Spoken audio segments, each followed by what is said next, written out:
Antoine Ménard regardait avec une inquiétude croissante les médecins entrer et sortir de la chambre de sa fille unique Sophie. Sophie, 2 ans, souffrait d'une maladie neurologique rare qui la confinait à un fauteuil roulant. Ces dernières semaines, son refus de manger avait mis tout le monde dans la luxueuse maison en alerte constante. Antoine, impuissant, se souvenait d'une scène qui semblait si lointaine désormais, du parc de la Villette en France. Il se cachait derrière un arbre et surveillait sa fille au parc avec son infirmière. Un petit garçon à la peau foncée, vêtu d'un short en jean usé, s'approcha de Sophie avec un morceau de pain à la main. L'infirmière, Lucie, était distraite par son téléphone, et avant qu'Antoine ait pu crier, le garçon était déjà en train de donner des morceaux de pain à Sophie. Furieux, Antoine se précipita vers eux en criant « Pour qui vous prenez-vous pour toucher ma fille? Vous devez être sale, plein de maladies. » Le garçon, âgé d'accent grave peine 4 ans, leva les yeux avec peur alors qu'Antoine le repoussait brutalement du fauteuil roulant de Sophie. Lucie, désormais alertée de la situation, semblait confuse et embarrassée, prise en flagrant délit de négligence. « Pardonnez-moi, monsieur Antoine », a-t-elle plaidé. « J'ai détourné le regard juste une seconde. » Antoine, sans lui accorder un regard, la congédia froidement, « Vous êtes renvoyé. Prenez vos affaires et partez aujourd'hui. » Alors que Lucie commençait à pleurer, l'attention d'Antoine se tourna vers le garçon qui tenait toujours le chignon dans ses mains. À ce moment-là, une femme âgée, le visage ridé par le soleil, courut vers eux. « Excusez-moi, monsieur, dit-elle en s'arrêtant. Pierre ne l'a pas fait exprès. Il voulait juste partager le pain que nous avons reçu aujourd'hui. » Antoine, regardant la femme et le garçon avec mépris, dit sèchement, « Gardez ce gamin loin de ma fille. » Il a récupéré Sophie et l'a remise dans son fauteuil roulant. « Quittons cet endroit. » Tandis que le chauffeur les emmenait, Antoine jeta un coup d'œil à travers la vitre teintée de la voiture. Il vit le garçon, Pierre, tenant la main de la femme âgée, probablement sa grand-mère, et tous deux marchaient lentement derrière la voiture. Mais ce qui l'intriguait, c'était Sophie. Elle regardait en arrière, ses yeux suivant le garçon comme si elle le cherchait. C'était la première fois cette semaine que Sophie manifestait de l'intérêt pour quelque chose ou quelqu'un. Dans les jours suivants, l'état de Sophie s'est encore détérioré. Malgré l'embauche des meilleurs spécialistes du pays, aucun n'a réussi à faire manger correctement la petite fille. Elle se détournait de tous ceux qui essayaient de la nourrir, y compris son propre père. « Monsieur Ménard, il faut qu'on parle », a déclaré la docteure Cécile Roussel, la neurologue de Sophie. « L'état de votre fille s'aggrave à cause de son refus de manger. Si cela continue, il faudra envisager l'alimentation par sonde. » Antoine passa une main frustrée dans ses cheveux gris. « Faites ce qu'il faut, docteur, dit-il. L'argent n'est pas un problème. » Le docteur Roussel, une femme d'âge moyen au regard bienveillant, hésita. « Monsieur Ménard, ce n'est pas qu'un problème médical. Votre fille semble triste. Même les enfants ayant des limitations neurologiques comme Sophie réagissent à l'affection, au contact humain. » Antoine, plissant les yeux sur la défensive, dit sèchement, « Êtes-vous en train de sous-entendre que je ne donne pas assez d'affection à ma fille? » Pas du tout, répondit calmement le docteur Roussel. Je pense juste que Sophie a peut-être besoin de quelque chose que nous ne pouvons pas identifier. Après le départ du médecin, Antoine est resté dans son grand bureau de Montbrun, une commune de France. À 52 ans, il avait bâti un empire de la construction. Pourtant, depuis que sa femme Claire l'avait quitté peu après la naissance de Sophie, plus rien ne semblait aller bien. Nicolas, le chauffeur familial depuis plus de 10 ans, a frappé à la porte du bureau. « Excusez-moi, patron. Puis-je vous parler ?» Antoine, pas d'humeur, lui fit signe d'entrer. « Il s'agit de la petite Sophie, » poursuivit Nicolas. « Elle continue de regarder par la fenêtre quand on passe devant le parc de la Villette. »« Et alors ?» répondit Antoine avec irritation. Nicolas hésita avant de parler. « J'ai remarqué. Sophie souriait quand ce garçon la nourrissait, n'est-ce pas? Je ne l'ai jamais vue sourire comme ça auparavant. » Antoine resta silencieux un moment, réfléchissant à la scène. C'était vrai. Sophie avait souri lorsque le garçon, Pierre, s'était approché d'elle. « Que proposes-tu, Nicolas » demanda-t-il plus calmement. « Peut-être pourrions-nous retrouver le garçon et voir s'il a un effet sur Sophie » suggéra Nicolas. Antoine, riant d'incrédulité, dit « Tu es fou? Tu veux encore amener un garçon des rues près de ma fille? Hors de question. » Nicolas baissa la tête, démissionna et quitta le bureau. Mais le doute avait été semé dans l'esprit d'Antoine. Et si le garçon était vraiment spécial pour Sophie? Et s'il était la clé pour qu'elle mange à nouveau? Ce soir-là, alors qu'Antoine s'efforçait de donner à Sophie quelques cuillerées de porridge, il remarqua quelque chose de différent dans ses yeux. Ce n'était pas la réticence ou l'apathie qu'il avait constatée ces derniers jours. C'était de la nostalgie. Comment une enfant de 2 ans atteinte de limitation neurologique peut-elle ressentir de la nostalgie pour quelqu'un qu'elle n'a vu qu'une seule fois? Sophie, mon amour, tu dois manger, supplia-t-il, mais la petite fille tourna de nouveau la tête. C'est alors qu'Antoine prend une décision. Il devait retrouver ce garçon, ne serait-ce que pour prouver qu'il avait tort. Le lendemain matin, il appelle Nicolas dans son bureau. « Je veux que tu trouves ce garçon du parc, » dit-il sans détour. « Je veux le voir ici. » Nicolas était surpris. « Es-tu sûr? » « Oui, » répondit Antoine. « Trouvez-le. » Durant les 2 jours suivants, Nicolas fouille le parc de la Villette, espérant retrouver le garçon et sa grand-mère. Finalement, le 3e jour, il les aperçut assis sur un banc, partageant un petit paquet de biscuits. « Excusez-moi, » dit doucement Nicolas en s'approchant d'eux. « Vous vous souvenez de moi? Je suis le chauffeur de monsieur Antoine Ménard. » La femme âgée serra le bras du garçon de manière protectrice. « Que nous veux-tu? » demanda-t-elle avec méfiance. « Votre patron a déjà causé suffisamment de problèmes, » ajouta-t-elle en le regardant avec méfiance. Nicolas s'agenouilla à la hauteur du garçon. « Bonjour, ma petite. Tu te souviens de la petite fille en fauteuil roulant, Sophie? » Les yeux du garçon s'illuminèrent. « La fille qui ne parle pas, n'est-ce pas? Elle aimait mon pain. »« Oui, c'est elle, » confirma Nicolas en souriant. « Elle est malade, tu sais. Elle ne veut rien manger. Les médecins sont très inquiets. » La grand-mère regardait Nicolas avec méfiance, mais il voyait l'inquiétude dans ses yeux. « Qu'est-ce que cela a à voir avec nous ?» elle a demandé. « Eh bien, » dit Nicolas, « monsieur Antoine, mon patron, aimerait que Pierre vienne rendre visite à Sophie. Peut-être qu'elle mangera si c'est lui qui la nourrit. » La grand-mère de Pierre éclate de rire. « D'abord, il nous traite comme des détritus. Maintenant, il veut notre aide ?» demanda-t-elle avec indignation.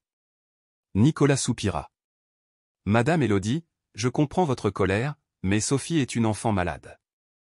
Son état pourrait empirer si elle ne mange pas bientôt. » Élodie regarda son petit-fils qui semblait intrigué par la conversation des adultes. « La petite est malade, grand-mère ?» demanda Pierre, inquiet. « Puis-je lui donner mon pain une fois de plus ?» Le cœur de Madame Élodie se serra. Même si elle détestait l'idée d'aider cet homme riche et arrogant, elle ne pouvait pas refuser d'aider un enfant malade, surtout quand son petit-fils semblait si disposé à l'aider. D'accord, elle a finalement accepté. « Mais vous nous ramènerez et nous ramènerez. Et si votre patron traite encore mal mon petit-fils, nous ne reviendrons jamais. » Nicolas accepta, soulagé. « Entendu. Pouvez-vous venir avec moi maintenant? La voiture est là. » Il montra la limousine garée près du parc. Pierre n'avait jamais été dans une voiture aussi grande et luxueuse. Ses yeux parcourent chaque détail de l'intérieur de la limousine alors que Nicolas se dirige vers le manoir de Montbrun. « Grand-mère, regarde tous ces boutons » s'exclama le garçon en désignant le panneau de commande de la climatisation. Madame Élodie sourit en voyant l'enthousiasme de son petit-fils, mais son visage redevint sérieux lorsque la limousine s'arrêta devant le grand portail de l'hôtel particulier des Ménard. À leur arrivée, ils furent accueillis par Antoine dans le salon. L'homme semblait avoir vieilli de plusieurs années depuis leur rencontre au parc. De profonds cernes marquaient son visage et ses vêtements, bien que chers, semblaient froissés. « Merci d'être venu, » dit-il sans regarder directement Madame Élodie ou Pierre. « Sophie est dans la pièce. Suivez-moi, s'il vous plaît. » Le trio suivit Antoine à travers les luxueux couloirs du manoir jusqu'à une pièce décorée de motifs enfantins, mais qui ressemblait davantage à une petite unité médicale. Des équipements de surveillance entouraient un lit où gisait Sophie, pâle, les yeux éteints. Une infirmière a tenté en vain de lui faire manger de la soupe. « Elle n'a rien mangé depuis hier », informa l'infirmière, inquiète. Pierre s'approcha timidement du lit. « Bonjour, petit » dit-il de sa voix enfantine. « Es-tu malade ?» À la surprise générale, Sophie tourna son visage vers Pierre. Ses yeux, auparavant apathiques, semblaient retrouver un peu de vie. Antoine fit un geste vers l'infirmière qui lui tendit le bol de soupe. Tu penses que tu peux la faire manger? Demanda-t-il en tendant le bol à Pierre. Le garçon se sentit en confiance et prit la cuillère. Avec précaution, il la porta à la bouche de Sophie. Regarde, c'est une bonne soupe, dit-il en souriant. Nous allons manger ensemble. Un peu pour toi, un peu pour moi. À la stupéfaction de toutes les personnes présentes, Sophie ouvrit la bouche et accepta la cuillerée de soupe. Pierre, tenant sa promesse, prit une petite cuillerée de la même soupe. C'est bon, hein? Demanda-t-il en faisant un peu de bruit. Cuisinier après cuisinier, Pierre réussit à faire manger à Sophie la quasi-totalité du bol de soupe. À chaque cuillère qu'elle acceptait, le visage d'Antoine changeait, passant de l'incrédulité à l'espoir. Lorsque Sophie refusa finalement de manger davantage, Pierre posa le bol de côté et lui sourit. « Tu as tout mangé, maintenant tu vas devenir fort, » dit-il en touchant doucement le bras de la petite fille. Sophie, à la grande surprise de tout le monde, notamment de son père, eut un petit sourire. L'infirmière, une dame d'âge moyen nommée Béatrice, n'a pas pu retenir ses larmes. « C'est incroyable », a-t-elle déclaré. Elle n'avait pas souri comme ça depuis des semaines. Antoine était sans voix. Comment ce garçon, qu'il avait si maltraité, a-t-il réussi à établir un lien que lui-même, le père, ne pouvait pas créer avec sa propre fille? Merci, dit-il enfin en s'adressant à Pierre. Tu as beaucoup aidé, ma fille. Madame Élodie observa la scène le cœur lourd. Même si elle voulait détester cet homme riche et arrogant, voir son petit-fils aider un enfant malade l'a adouci. Elle avait juste besoin d'un ami, murmura-t-elle. Parfois, c'est tout ce dont tu as besoin. Quelqu'un qui nous voit vraiment. Les paroles de Madame Élodie frappèrent Antoine comme un coup. Il avait passé tellement de temps à rechercher des traitements médicaux, des soins coûteux et des spécialistes réputés, qu'il avait oublié que sa fille était avant tout une enfant. Un enfant qui avait besoin non seulement de soins médicaux mais aussi d'affection et de liens humains. Pourrais-tu revenir demain? Demanda Antoine avec hésitation. Je pense que Sophie aimerait ça. Avant que Madame Élodie ait pu répondre, Pierre secoua la tête avec enthousiasme. Je veux jouer avec Sophie, s'est-il exclamé. Puis-je revenir demain, grand-mère? Madame Élodie regarda son petit-fils, puis Sophie, qui semblait plus vivante qu'à leur arrivée. Nous pouvons, elle a demandé. Oui, accepta-t-elle finalement. Mais seulement si monsieur Antoine envoie Nicolas nous chercher. Nous n'avons pas d'argent pour un taxi et le bus est trop long. Bien sûr, répondit rapidement Antoine. Nicolas viendra te chercher tous les jours si tu veux. En fait, il hésitait comme s'il pensait à quelque chose. Peut-être pourrions-nous conclure un arrangement plus permanent. Madame Élodie plissa les yeux avec méfiance. Quel genre d'arrangement? Eh bien, Sophie semble visiblement bien réagir à la présence de son petit-fils. Peut-être que nous pourrions les engager pour qu'ils viennent tous les jours. Je paie, bien sûr. Madame Élodie réfléchit un instant à la proposition. Nous verrons, répondit-elle finalement. Pour l'instant, prenons un jour à la fois. Lorsque Nicolas ramenait Madame Élodie et Pierre au parc, Antoine restait près du lit de Sophie, observant sa fille qui, pour la première fois de la semaine, semblait dormir paisiblement. Qui l'aurait cru, ma princesse, murmura-t-il en caressant les cheveux blonds de la petite fille. Ce petit garçon a fait ce qu'aucun médecin n'a réussi à faire. Les jours suivants, une routine s'installe. Nicolas vient chaque matin chercher Madame Élodie et Pierre et les ramène chez eux. Là, Pierre passe des heures avec Sophie, la nourrit, joue avec elle de manière simple, lui raconte des histoires inventées dans la langue de son enfant. Sophie s'épanouissait chaque jour un peu plus. Elle a commencé à manger régulièrement. Son sommeil s'améliorait, et elle semblait même faire de petits progrès moteurs, bougeant ses bras avec plus de force pour atteindre Pierre lorsqu'il s'éloignait.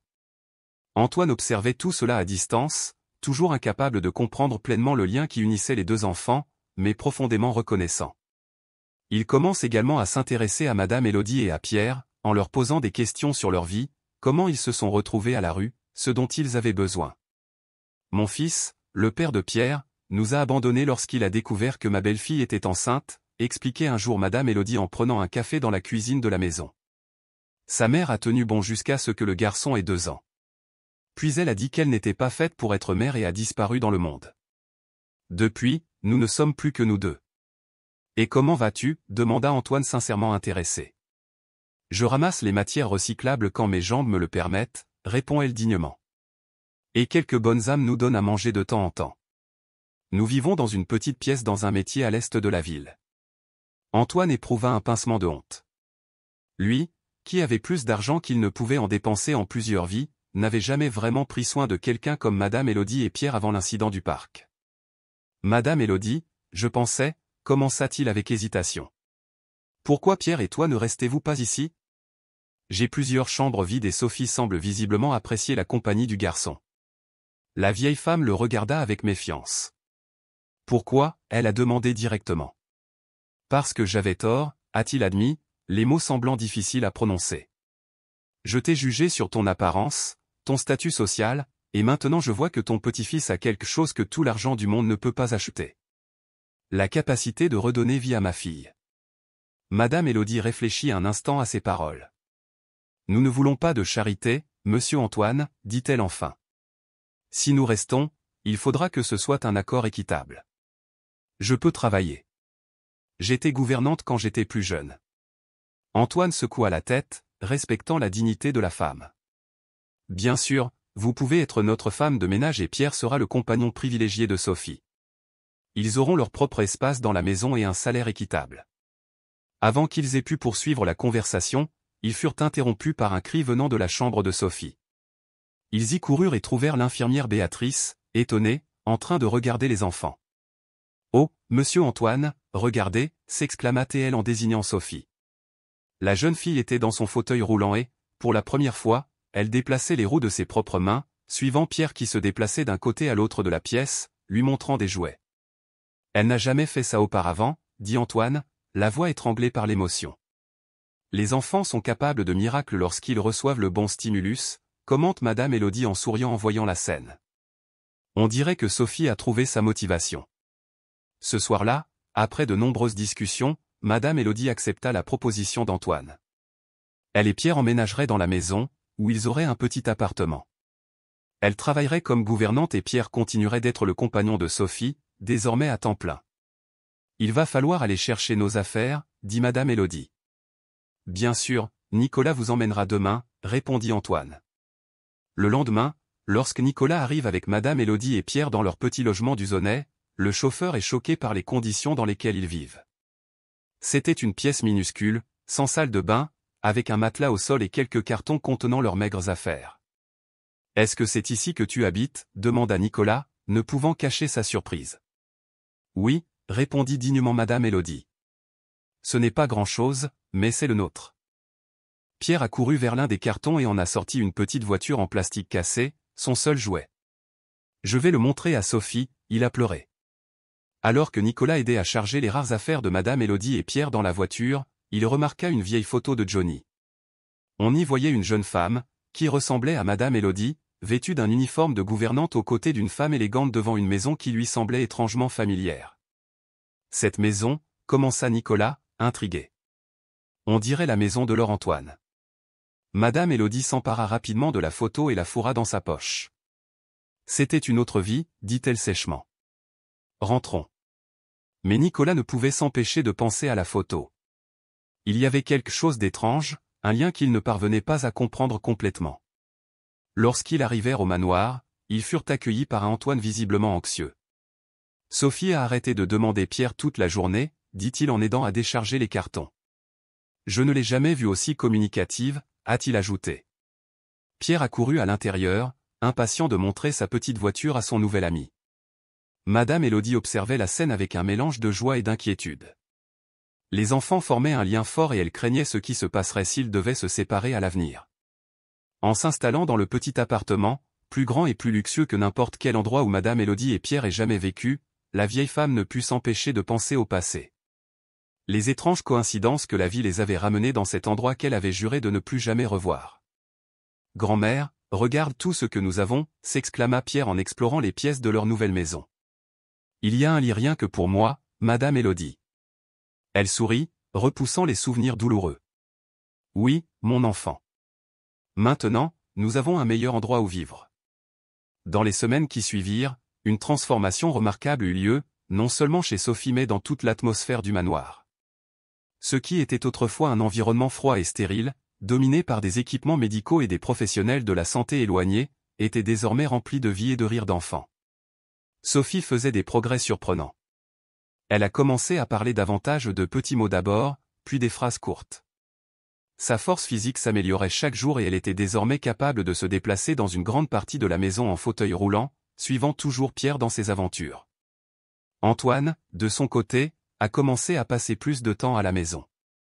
Il a délégué davantage de responsabilités dans son entreprise afin de pouvoir être présent et témoin des progrès de sa fille. Peu à peu, il se rapproche également de Pierre, qu'il avait d'abord traité avec un mélange de gratitude et de distance, mais qu'il commençait désormais à considérer presque comme un fils. Madame Élodie s'occupait de la maison avec l'efficacité de quelqu'un qui connaît bien ce monde. En quelques jours, l'équipe du personnel, auparavant démoralisée par l'atmosphère pesante, a répondu positivement à son leadership doux mais ferme. Chers auditeurs, si l'histoire vous plaît, n'oubliez pas de liker et surtout de vous abonner à la chaîne. Cela nous aide beaucoup, surtout que nous débutons. C'est lors d'un dîner célébrant un mois depuis l'arrivée de Madame Élodie et Pierre au manoir, que le passé refait enfin surface. Ils étaient tous assis à la grande table à manger, un moment rare puisqu'Antoine mangeait généralement seul dans son bureau et Sophie dans sa chambre avec l'infirmière. Pierre, n'ajoute pas trop de sauce, conseilla gentiment Madame Élodie. Laissez-le faire, dit Antoine en souriant. Les enfants doivent faire des bêtises de temps en temps. La vieille femme le regardait avec une expression énigmatique. Tu n'as pas toujours pensé comme ça, remarqua-t-elle avant de pouvoir s'en empêcher. Antoine fronça les sourcils, confus. Comment ça? Madame Élodie hésita, se demandant intérieurement si elle devait continuer.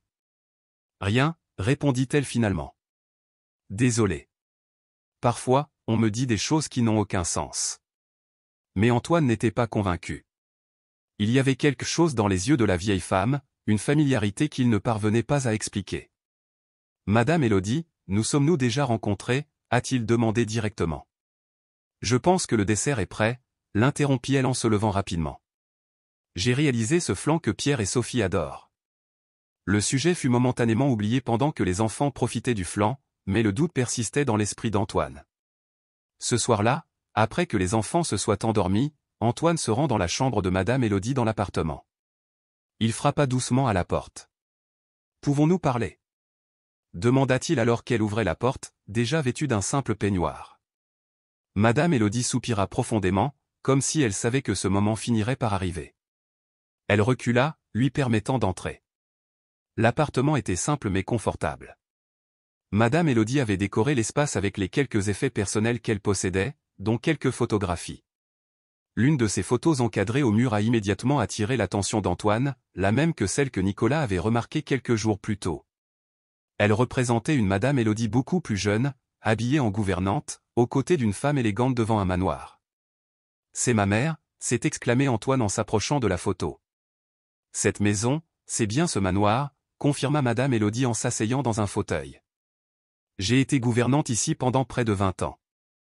J'ai servi votre mère, Madame Élise, depuis avant votre naissance jusqu'à l'incident. » Antoine se tourna vers elle, choqué par la révélation. « Quel incident ?» demanda-t-il, sa voix étant à peine un murmure.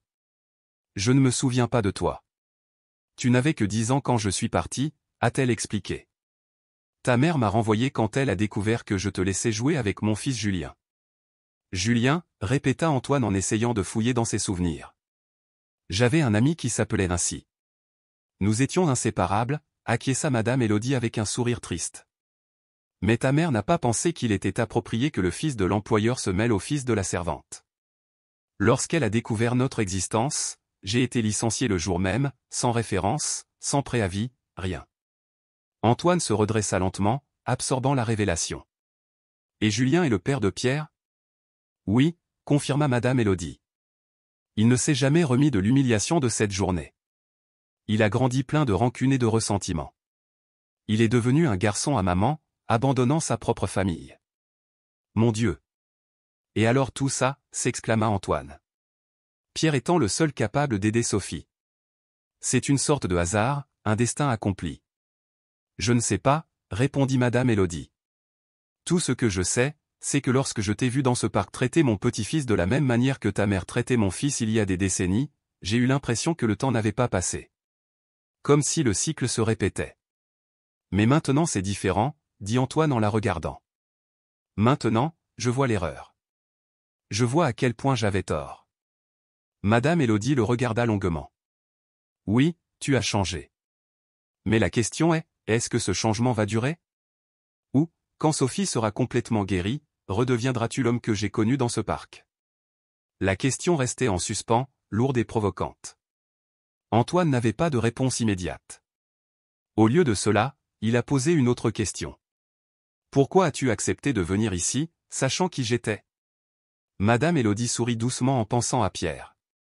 Il s'est attaché à votre fille dès le premier instant. Et peut-être par un vieil espoir que le passé pourrait être racheté. Que le cycle pourrait être brisé. Antoine resta longtemps silencieux, digérant tout ce qu'il venait d'entendre. Finalement, il se leva et se dirigea vers la porte. Merci de me dire cela, Madame Élodie. Je vous promets de ne pas répéter les erreurs de ma mère. Pierre et vous faites désormais partie de notre famille. La vieille femme hocha la tête sans ajouter un mot. Quand Antoine partit, elle regarda le tableau accroché au mur et murmura, « Seul le temps nous le dira, mon fils. Seul le temps nous le dira. » Les jours suivants, Antoine semblait différent, plus introspectif, plus présent. Il commence à participer activement au jeu entre Sophie et Pierre, ce qu'il n'a jamais fait auparavant. Il a commencé à poser davantage de questions sur le passé de Madame Élodie, sur les années où elle avait travaillé pour sa famille et sur ce qu'il avait été lorsqu'il était enfant. « Tu étais un garçon double », remarqua un après-midi Madame Élodie alors qu'il regardait les enfants jouer dans le jardin. « Avant que ta mère ne commence à te façonner à son image. » Antoine était curieux. « Comment ça ?» il a demandé. Madame Élodie a expliqué, « Votre mère était une femme difficile, obsédée par le statut et les apparences. Après la mort de votre père, la situation est devenue encore pire. C'était comme si elle voulait faire de vous une version parfaite d'un héritier. » Antoine hocha lentement la tête, rappelant la rigueur de sa mère, les règles interminables de l'étiquette et l'exigence incessante de perfection. « Et je suis devenu exactement ce qu'elle voulait, soupira-t-il. Pas complètement, corrigea Madame Élodie. Tu es là maintenant. Tu ne reconnais pas tes erreurs, mais tu essaies d'être un meilleur père pour Sophie. Ta mère n'en aurait jamais été capable. La conversation fut interrompue par des cris joyeux venant du jardin. Sophie avait réussi à se relever de son fauteuil roulant et, avec le soutien de Pierre, elle faisait des pas hésitants sur l'herbe. « Papa, regarde !» appela-t-elle, sa voix remplie de fierté. « Je marche !»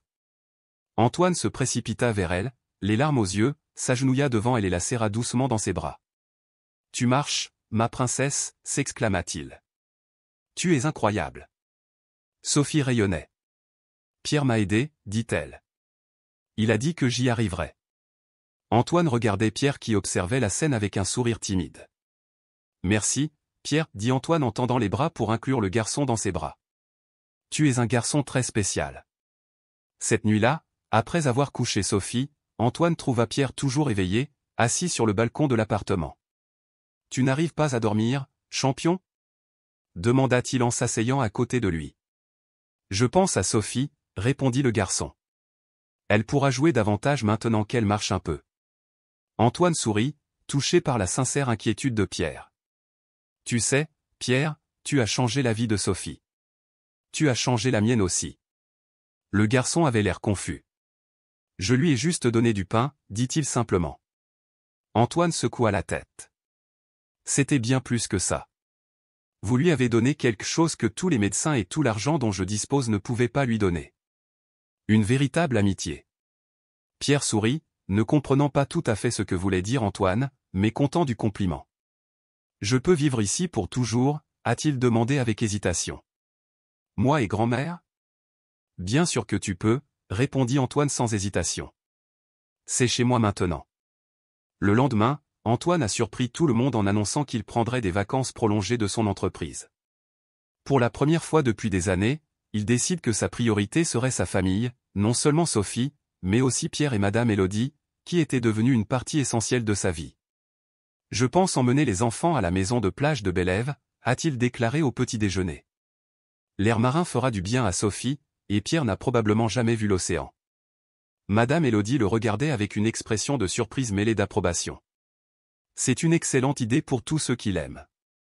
Les enfants vont adorer. Pendant le petit déjeuner, le téléphone d'Antoine sonna avec insistance. C'était Ricardo, son bras droit, avec des nouvelles urgentes concernant une négociation importante. « Puis-je rappeler plus tard ?» demanda Antoine, surprenant Ricardo. « Je prends le petit déjeuner avec ma famille. » Lorsqu'il raccrocha, il réalisa que tout le monde autour de la table le regardait avec surprise. Avant, Antoine aurait interrompu n'importe quel repas ou moment en famille pour répondre à des appels professionnels. « Qu'est-ce que c'est ?» demanda-t-il en prenant une bouchée de son toast. « Est-ce qu'il y a un problème à vouloir prendre le petit déjeuner avec toi ?» Madame Élodie sourit, satisfaite. « Pas de problème. Nous sommes juste en train de nous habituer au nouvel Antoine. » Le voyage à la maison de plage était prévu pour la fin de la semaine. Pierre était particulièrement excité, comptant les jours pour voir la mer pour la première fois. Sophie faisait également preuve d'enthousiasme, demandant constamment quels poissons et coquillages elle pourrait trouver. La veille du départ, alors qu'ils faisaient tous leurs valises, on a sonné à la porte. Nicolas alla répondre et revint avec une expression inquiète. « Monsieur Antoine, il y a ici une jeune femme qui tient à vous parler. Elle dit qu'elle est la mère de Pierre. » Le silence tomba sur la pièce. Madame Élodie et Antoine sentaient une pression dans leur poitrine. Comment l'avait-elle trouvée? Pourquoi revenir maintenant après tout ce temps? Demanda Antoine en essayant de rester calme.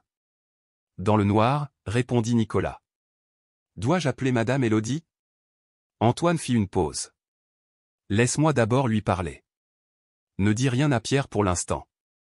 En entrant dans le salon, Antoine trouva une jeune femme d'un accent grave peine 30 ans dont les traits ressemblaient à ceux de Pierre, mais son expression était dure. Elle portait des vêtements simples mais soignés. « Je m'appelle Antoine Ménard », se présente-t-il. « Que puis-je faire pour toi ?» La femme le regardait avec un mélange de défi et de nervosité. « Je m'appelle Daniel. Je suis la mère de Pierre. Je viens le chercher. » Antoine sentit un frisson lui parcourir le dos. « Comment saviez-vous qu'il était ici ?» demanda-t-il, essayant de gagner du temps. « Un voisin a vu votre chauffeur venir chercher ma mère et mon fils », a-t-elle expliqué. Il n'a pas été difficile de savoir où habite le grand Antoine Ménard. Il y avait un ton amer dans sa voix, un mélange d'envie et de ressentiment. « Vous avez abandonné votre fils », dit directement Antoine. « Pourquoi revenir maintenant ?» Daniel avait l'air inquiet. « C'est mon fils. J'ai le droit de le voir quand je veux. » Qu'est-ce qui a changé? Demanda-t-elle en détournant le regard. Ma vie est plus stable. J'ai trouvé un travail. J'ai un endroit agréable où vivre. Antoine n'est pas convaincu. Combien? Demanda-t-il sans détour. Quoi? Daniel semblait offensé. À quel point veux-tu le laisser vivre avec nous? Antoine a précisé, j'imagine que vous avez découvert que votre fils vit dans un manoir millionnaire. Ce que vous voulez vraiment, ce n'est pas votre fils, c'est de l'argent. L'expression de Daniel se durcit, mais elle ne l'accusa pas. Vous ne savez rien de moi, dit-elle pour se défendre. Pierre est mon fils, et je l'emmènerai avec moi. À moins que, enfin, à moins que tu veuilles conclure un marché. Quel genre d'accord? Demanda Antoine, connaissant déjà la réponse. Un soutien financier, quelque chose pour m'aider à repartir de zéro, disons 100 000 euros, dit-elle d'une voix froide. Antoine la regardait avec un mélange de pitié et de mépris. « Savez-vous ce que votre fils représentait pour nous ?» demanda-t-il en gardant une voix calme. « Il a sauvé ma fille. Il l'a littéralement ramenée à la vie. » Daniel semblait indifférent. « C'est bien pour votre fille. 100 000 euros, ce n'est rien pour vous, monsieur Ménard. Un petit prix pour garder le sauveur de votre fille près de vous, non ?» Avant qu'Antoine n'ait pu répondre, la porte de la chambre s'ouvrit et Madame Élodie entra, le visage un masque de déception alors qu'elle regardait sa fille. « Alors, c'est pour ça que tu es venu faire, Daniel? Vendre ton propre fils ?» Daniel semblait rétrécir sous son regard. « Maman, ce n'est pas comme ça. » Ne me mentez pas, l'interrompit Madame Élodie. Vous avez abandonné votre fils pendant 2 ans. 2 ans sans appel, sans visite. Maintenant vous réapparaissez alors que vous pensez pouvoir en bénéficier. Antoine observa l'interaction entre les deux femmes, se rendant compte de la profonde douleur que portait Madame Élodie. Daniel, puis-je faire une suggestion différente? Il est intervenu. Les deux femmes le regardèrent et il poursuivit, je ne vais pas vous donner 100 000 euros. Pas 1 000 € pour disparaître de la vie de Pierre, dit-il avec fermeté. Cela ne ferait que perpétuer un cycle d'abandon et de négligence qui a déjà causé trop de dégâts. Daniel ouvrit la bouche pour protester, mais il leva la main pour demander le silence. Au lieu de cela, je vous propose un emploi dans l'une de mes entreprises, un salaire équitable, des avantages sociaux, une chance d'avancer et la possibilité de reconstruire lentement une relation avec votre fils sous la supervision de Madame Élodie. Madame Élodie le regarda avec surprise. Pourquoi ferais-tu ça? Demanda Daniel avec méfiance. Parce que je crois que les gens peuvent changer, dit Antoine en pensant à sa propre transformation. Et parce que Pierre mérite de connaître sa mère, si elle est vraiment prête à être sa mère. Daniel semblait sans voix. Ce n'était pas ce à quoi elle s'attendait. Réfléchissez bien, ma fille, conseilla Madame Élodie, la voix désormais plus douce. C'est une chance de bien faire les choses cette fois. Après un long silence, Daniel parla. Et si je refuse? Et si j'insiste pour emmener Pierre avec moi? Antoine inspira profondément. Ensuite, nous irons au tribunal. J'ai les moyens d'engager les meilleurs avocats du pays et votre mère pour apporter la preuve de votre abandon. Mais je ne veux pas faire ça. Je ne veux pas que Pierre vive ce traumatisme. La réalité de la situation semblait finalement frapper Daniel.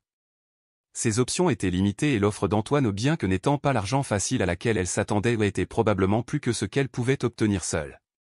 Quel genre de travail serait-ce? A-t-elle finalement demandé. Cela dépend de vos compétences, répondit Antoine. Que peux-tu faire? Daniel hésita. J'ai travaillé comme caissière dans un supermarché et j'ai suivi une formation de secrétariat, mais je n'ai jamais trouvé de travail dans ce domaine.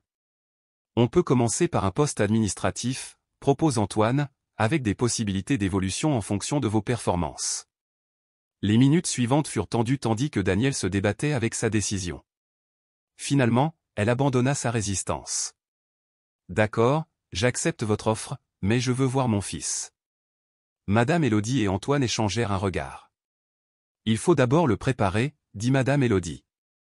Il ne t'a pas vu depuis 2 ans. Tu ne peux pas apparaître comme ça. Antoine était d'accord.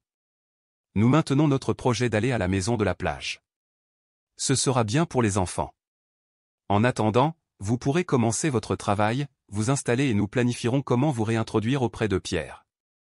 Daniel ne semblait pas ravi du retard mais accepta les conditions à contre-cœur. Quand dois-je revenir pour plus de détails? Lundi, après notre retour de la plage, répondit Antoine. Venez dans mon entreprise à cette adresse. Il écrivit quelque chose sur un morceau de papier et le lui tendit. Je parlerai personnellement avec le service RH de votre recrutement. Après le départ de Daniel, Madame Élodie s'effondra dans un fauteuil, l'air épuisé. Merci, dit-elle en regardant Antoine, de ne pas l'avoir laissé emmener Pierre. Je n'aurais jamais permis ça, répondit-il en s'asseyant à côté d'elle. Mais je pense aussi que si elle veut vraiment changer, elle mérite une chance, pour le bien de Pierre. Madame Élodie baissa lentement la tête. Tu as vraiment changé, Antoine. On dirait même que tu n'es plus cet homme arrogant du parc. Antoine sourit tristement. J'avais besoin d'un petit garçon de 4 ans pour m'apprendre ce qui compte vraiment dans la vie. Mieux vaut tard que jamais, non? Le voyage jusqu'à la maison de plage s'est déroulé sans incident. Pierre, inconscient du drame qui se déroulait autour de lui, était aux anges lorsqu'il a vu l'océan pour la première fois. Sophie, inspirée par l'enthousiasme de Pierre, a fait des progrès impressionnants, parvenant désormais à faire plusieurs pas sans aide. Antoine regardait les enfants jouer dans le sable sous l'œil attentif de Madame Élodie. Son cœur était rempli d'une paix qu'il n'avait pas ressentie depuis des années ou depuis avant la naissance de Sophie, depuis avant que sa femme Claire ne l'abandonne. Puis, comme invoqué par ses pensées, son téléphone sonna. Le numéro était inconnu, mais quelque chose le forçait à répondre. « Bonjour, Antoine ?» La voix féminine à l'autre bout du fil était tremblante, mais indéniablement familière. C'était Claire. Antoine resta un instant sans voix, choqué d'entendre la voix de son ex-femme après tout ce temps. « Comment as-tu eu ce numéro ?» a-t-il finalement demandé. « Ma secrétaire me l'a donné.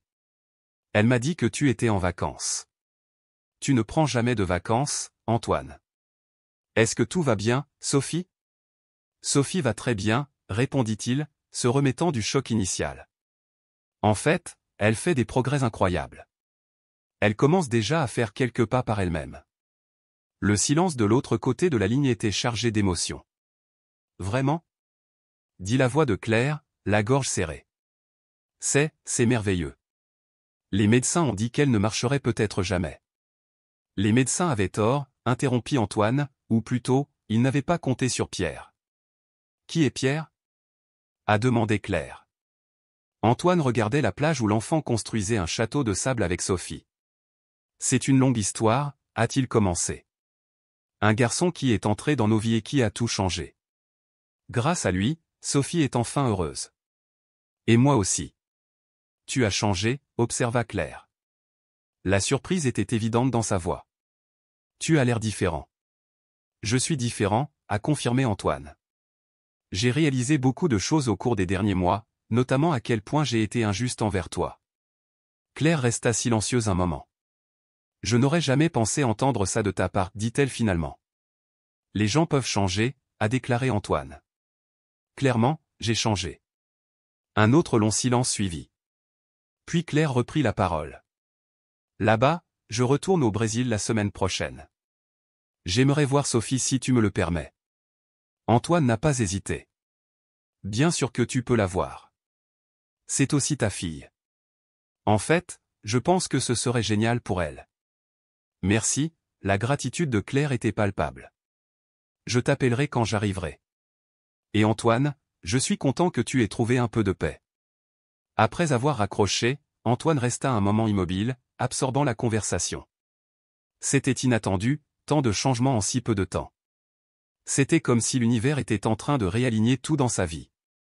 Il se dirigea vers la plage et s'assit à côté de Madame Élodie qui tricotait en observant les enfants. C'est un éclair au téléphone, dit-il, continuant à suivre la conversation. Elle revient au Brésil. Elle veut voir Sophie.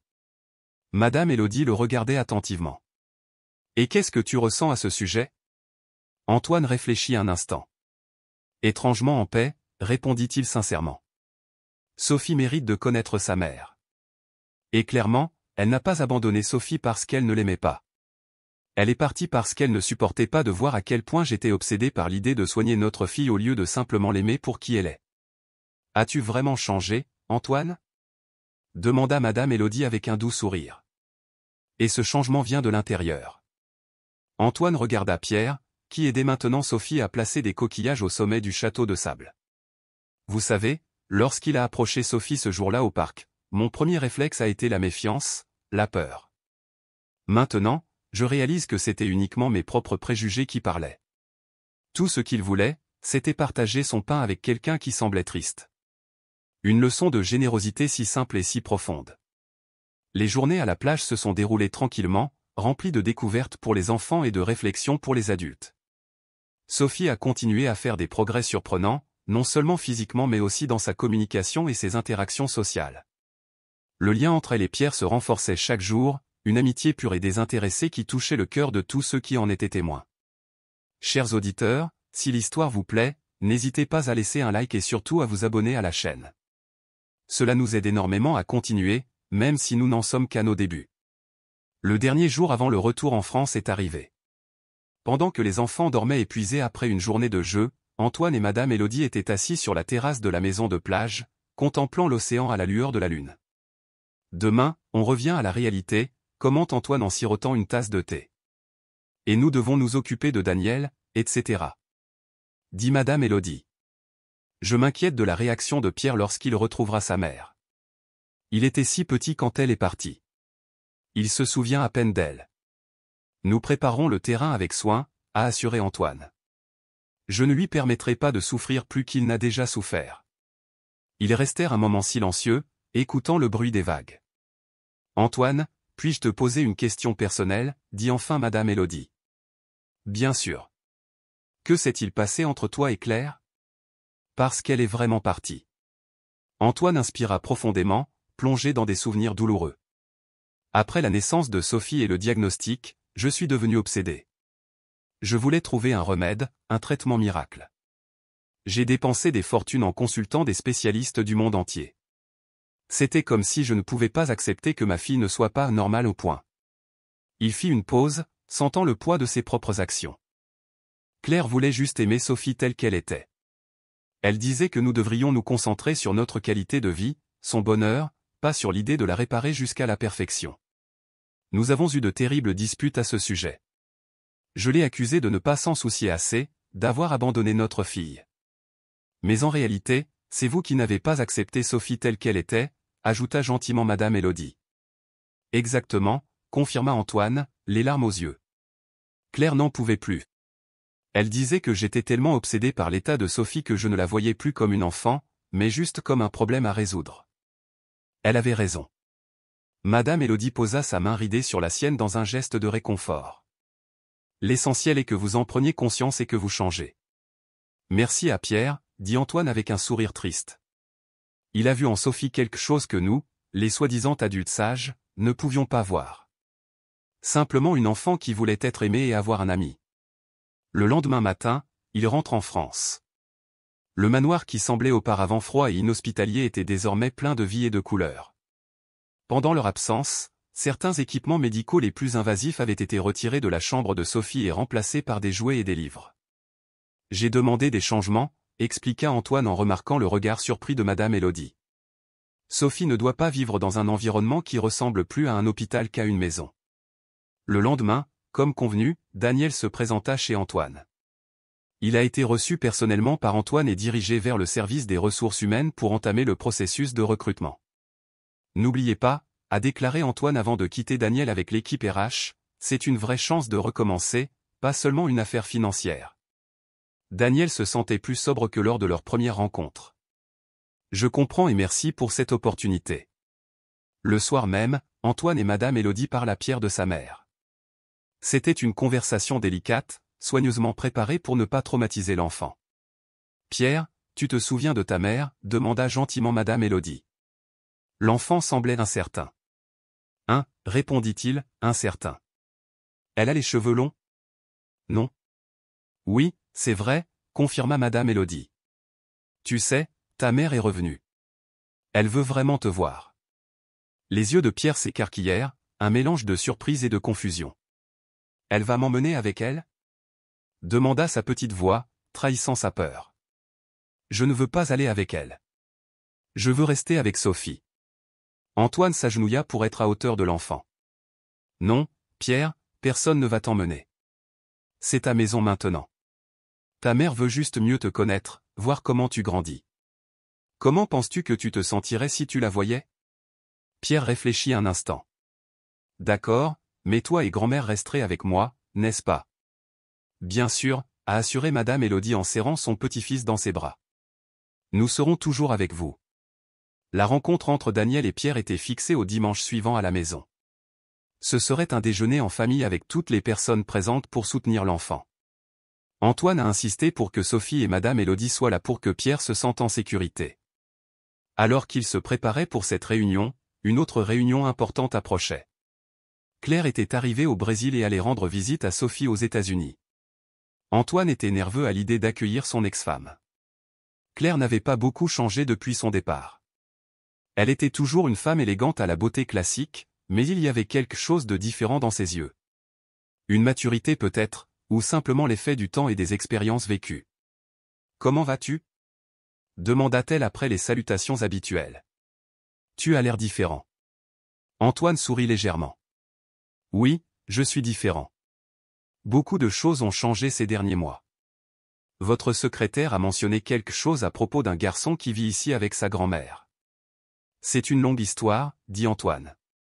Mais avant de te le dire, je suis sûr que tu veux voir Sophie. Claire le sentit, l'émotion se lisant sur son visage. Oui, s'il vous plaît. Antoine la conduisit au jardin où Sophie jouait avec Pierre. La petite était debout, appuyée sur son trotteur, riant en essayant d'attraper les bulles de savon que l'enfant soufflait. Claire porta ses mains à sa bouche, les larmes jaillissant immédiatement. Mon Dieu, elle est debout et rit. Sophie remarqua leur présence et regarda Claire avec curiosité. Il n'y avait aucune reconnaissance dans ses yeux, ce qui était attendu étant donné que Claire était partie alors qu'elle n'était qu'un bébé. Sophie, la voici, hésita Antoine, ne sachant pas comment présenter Claire. Maman, ex-femme, nous rend visite, dit-il maladroitement. Je suis une amie de ton père, ajouta Claire en souriant malgré ses larmes. Je m'appelle Claire. Je suis très heureuse de te rencontrer, Sophie. Sophie sourit timidement. Toi, dit-elle, sa petite voix s'éclairant. Veux-tu jouer avec nous? Claire regarda Antoine en silence pour lui demander la permission. Il hocha la tête. J'adorerais jouer avec toi, répondit Claire en s'approchant des enfants. Pierre, toujours sympathique, tendit aussitôt la bouteille de bulles claires. Savez-vous comment faire de grosses bulles? Demanda-t-il avec enthousiasme. Je ne fais que des petites bulles. Claire rit, ravie par la malice de l'enfant. Essayons ensemble. Qu'en dites-vous? Antoine observait la scène, le cœur plein. Sophie, Pierre et Claire jouaient ensemble dans le jardin, leur rire résonnait dans l'air. Une image qui aurait semblé impossible il y a quelques mois. Madame Élodie les rejoignit, apportant un plateau de limonade et de biscuits. Tu as bien fait, commenta-t-elle en posant le plateau sur une table voisine. Sophie méritait de connaître sa mère. Antoine hocha la tête pensivement. Je pense que nous méritons tous une seconde chance, n'est-ce pas? Moi, Claire, même Daniel, surtout quand il y a des enfants impliqués. Après l'après-midi de jeu, alors que les enfants étaient emmenés à l'intérieur par Madame Élodie pour le goûter, Antoine et Claire se sont assis sur un banc dans le jardin pour discuter. Merci de m'avoir permis de la voir, dit Claire avec émotion. Elle est si belle, si heureuse, si différente de ce que j'avais imaginé toutes ces années. Je dois te remercier aussi, répondit Antoine. Tu avais raison, reconnut-il humblement. J'avais avant tout besoin d'une leçon de vie d'un petit garçon de 4 ans pour m'en rendre compte. Claire sourit en regardant vers la maison. Raconte-moi son histoire, comment Pierre est entré dans ta vie. Antoine a raconté toute l'histoire depuis leur rencontre au parc jusqu'au dernier développement avec Daniel. Claire écoutait attentivement, tantôt en riant, tantôt les larmes aux yeux. C'est incroyable comme un enfant peut nous apprendre autant de choses, a-t-elle déclaré lorsqu'il a terminé. Et maintenant, que se passera-t-il lorsque Daniel reviendra dans sa vie? Nous prenons toutes les précautions, a expliqué Antoine. Nous voulions que la réintroduction soit progressive et sans traumatisme. Madame Élodie serait toujours présente et Daniel savait que Pierre continuerait à vivre avec nous. Et nous? Demanda prudemment Claire. Est-ce que Sophie et moi pouvons encore lui rendre visite? Bien sûr, répondit Antoine sans hésitation. En fait, j'ai pensé que tu voudrais peut-être passer plus de temps avec elle. Peut-être. Peut-être que tu aimerais revenir. Ajouta Antoine, provoquant un regard surpris de Claire. Revenir, répéta-t-elle, confuse. Que veux-tu dire? Je ne propose pas que nous reprenions notre mariage, précise rapidement Antoine. Je pense que nous avons tous les deux trop changé pour ça. Mais tu pourrais avoir ton propre espace ici, pour être proche de Sophie. Claire considéra l'offre, visiblement touchée. C'est tentant, reconnaît-elle, mais il faut que j'y réfléchisse. J'ai construit ma vie à Paris ces dernières années. Bien sûr, pas de pression, la rassura Antoine. C'est juste une possibilité. Dimanche arrivait, apportant avec lui la rencontre tant attendue entre Pierre et sa mère. Daniel est arrivé à l'heure, habillé simplement mais élégamment. Elle semblait nerveuse, plus vulnérable que lors de leur précédente rencontre. Pierre avait été préparé toute la matinée par Madame Élodie et Antoine. Il lui avait encore expliqué qu'il venait leur rendre visite, mais il lui avait assuré à plusieurs reprises qu'il ne partirait pas, qu'il continuerait à vivre avec eux, aux côtés de Sophie. Lorsque Pierre aperçut enfin sa mère, il resta immobile, la regardant avec un mélange de curiosité et d'hésitation. Daniel, de son côté, parut ému à la vue de son fils. « Salut, Pierre », dit-elle en s'agenouillant pour croiser son regard. « Vous souvenez-vous de moi ?» Pierre regarda Madame Élodie comme pour chercher une confirmation. Sa grand-mère lui fit un geste d'encouragement. « Un peu », répondit-il timidement. « Es-tu ma mère ?» Daniel, les yeux remplis de larmes, répondit doucement, « Oui, c'est moi. » Tu as tellement grandi. Tu es si belle. Pierre n'a pas couru pour l'embrasser comme elle aurait pu s'y attendre. Au lieu de cela, il est resté proche de sa grand-mère, toujours incertain. « Voulez-vous rencontrer mon amie Sophie ?» demanda-t-il après un moment de silence. La question surprit Daniel et elle se tourna vers Antoine comme pour chercher une direction. « Bien sûr, » répondit Antoine, essayant de paraître enthousiaste. Pierre prit la main de sa mère et la conduisit vers Sophie, qui attendait à quelques pas avec Antoine. « Sophie, voici ma mère », la présenta-t-il avec la simplicité qu'ont seuls les enfants. « Maman, voici Sophie, ma meilleure amie. » Daniel sourit à la petite fille. « Bonjour Sophie. C'est un plaisir de vous rencontrer. » Sophie, toujours timide avec les inconnus, hocha légèrement la tête. « Salut » murmura-t-elle doucement. Le déjeuner a été tendu, mais il n'y a eu aucun incident majeur. Daniel essaya d'engager la conversation avec Pierre, l'interrogeant sur ses jeux, ses goûts, sa vie au manoir. Le garçon répondait poliment, mais revenait toujours pour parler de Sophie ou des adultes auxquels il était habitué. Après le repas, Pierre a invité Daniel à voir ses jouets dans la chambre qu'il partageait avec Sophie. C'était un geste significatif, une petite ouverture sur sa mère dans son monde. Pendant que les enfants faisaient visiter la pièce à Daniel, les adultes discutaient dans le salon. « Comment va-t-elle au travail ?» demanda Madame Élodie à Antoine, l'inquiétude évidente dans sa voix. « Merveilleusement », répondit Antoine. « Ma responsable RH dit qu'elle est ponctuelle, dévouée et apprend vite. Elle semble vraiment engagée. » Madame Élodie soupira de soulagement, pleine d'espoir. « Peut-être qu'elle veut vraiment changer. »« Les gens peuvent changer, » dit Claire, invitée à déjeuner à la demande d'Antoine. « J'ai changé. Antoine a changé. Nous avons tous changé, a-t-il reconnu. La question est-ce que nous évoluons pour le mieux? Quand Daniel revint avec les enfants, il y avait quelque chose de différent dans ses yeux. Une connexion avait commencé à se former. « Merci pour aujourd'hui », dit-il en prenant congé. « Puis-je revenir la semaine prochaine ?»« Bien sûr », répondit Antoine. « En fait, nous pensions organiser une excursion pour les autres dimanches prochains. Peut-être aimeriez-vous nous rejoindre ?» L'invitation a visiblement surpris Daniel, qui ne s'attendait pas à être intégré aussi rapidement dans les projets de la famille. « J'adorerais », répondit-il avec émotion. « Merci beaucoup. » Tandis qu'il regardait Daniel partir, Madame Élodie s'autorisa un petit sourire plein d'espoir. « Je pense que c'était un bon début », a-t-elle commenté. « Oui, ça l'était », dit Antoine, parlant au nom de tous. Les semaines suivantes apportèrent de nouveaux ajustements et arrangements.